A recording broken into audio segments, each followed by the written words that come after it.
Dalam sejarah K-pop, ada sebuah era yang disebut sebagai Golden Age of 3RD Generation. Era di mana standar industri musik Korea berubah selamanya, dan di puncak piramida era tersebut, berdiri 3 raksasa. 3 nama yang sering disebut sebagai ABS Line. E untuk EXO, sang penguasa konsep dengan vokal yang tak tertandingi.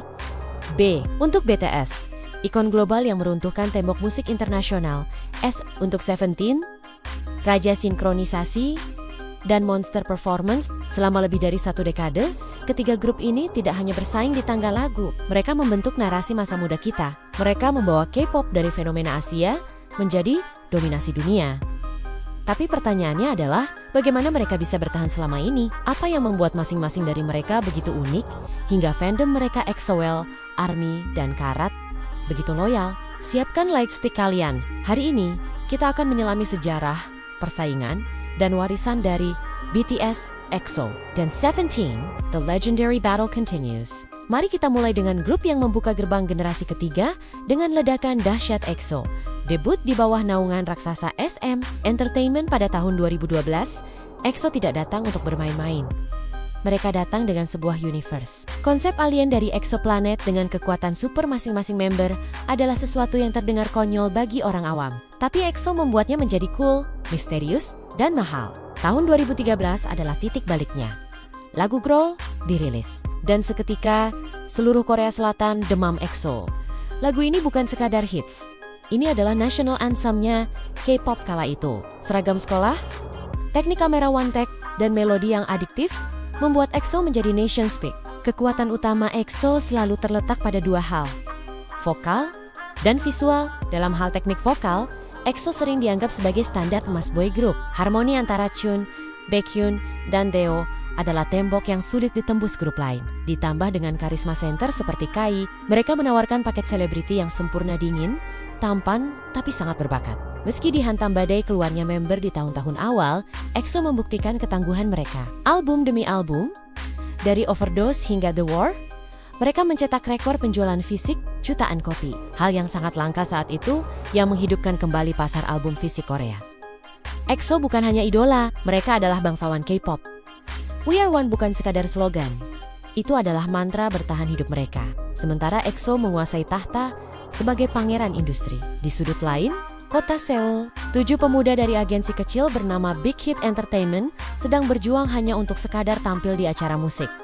Inilah BTS. Kisah BTS adalah definisi nyata dari From Zero to Hero. Awal karir mereka dipenuhi keraguan. Hip-hop idol? Agensi kecil? Banyak yang meremehkan. Tapi BTS memiliki senjata rahasia yang saat itu belum disadari banyak orang.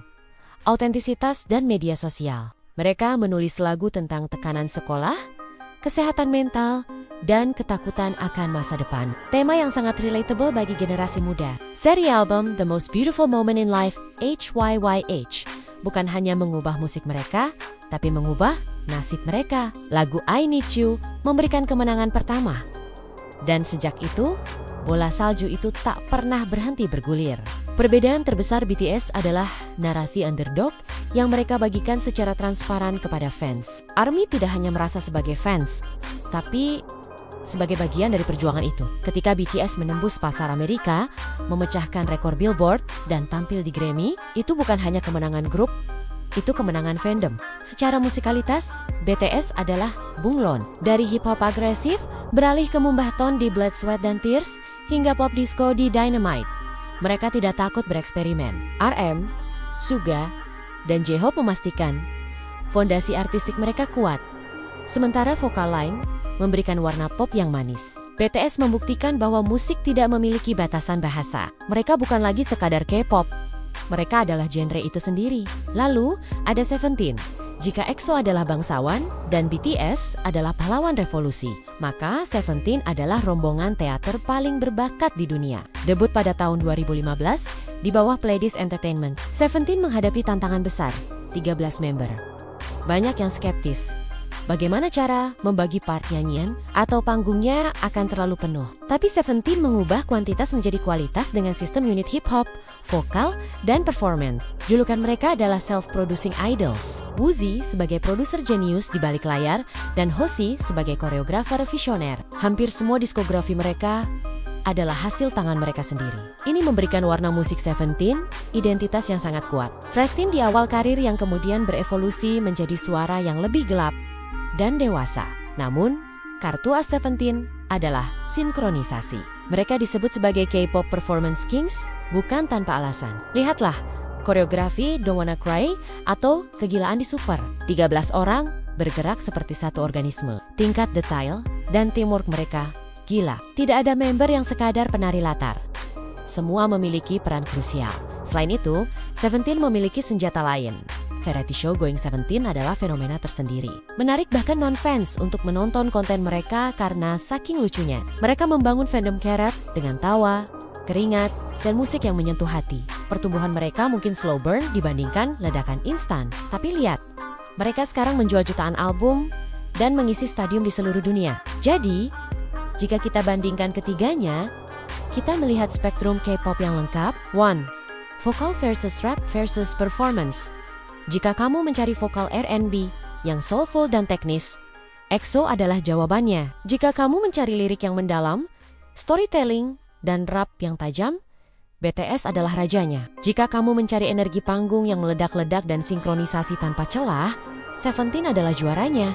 2. Konsep EXO bermain dengan fantasi dan kemewahan. BTS bermain dengan realitas dan emosi manusia. Seventeen bermain dengan semangat tim dan keremajaan. Namun, yang membuat persaingan EBS ini legendaris adalah bagaimana mereka saling menghormati. Kita melihat interaksi manis di music show, bagaimana mereka saling menyemangati saat encore. Mereka tahu bahwa mereka berjuang di medan perang yang sama untuk membesarkan nama K-pop. Sekarang, saat sebagian member EXO dan BTS menjalani wajib militer atau fokus pada proyek solo, dan Seventeen sedang berada di puncak karir grup mereka. Dinamika itu berubah, tapi warisannya tetap abadi. Pada akhirnya, perdebatan siapa yang terbaik di antara BTS, EXO, dan Seventeen tidak akan pernah ada habisnya, karena selera musik itu subjektif, tapi satu hal yang objektif. Tanpa salah satu dari mereka, K-pop tidak akan sebesar sekarang. Mereka adalah The Trinity, 3 pilar yang menopang langit generasi ketiga, dan bagi kita yang tumbuh mendengarkan musik mereka, kita beruntung menjadi saksi sejarah. Siapa jagoan kalian di antara EBS line? Apakah kalian tim Grohl, tim Spring Day, atau tim Ajunice? Atau mungkin kalian multistans yang mencintai ketiganya? Tulis cerita kalian di kolom komentar di bawah. Jangan lupa like dan subscribe untuk pembahasan K-pop mendalam lainnya. Sampai jumpa di video selanjutnya.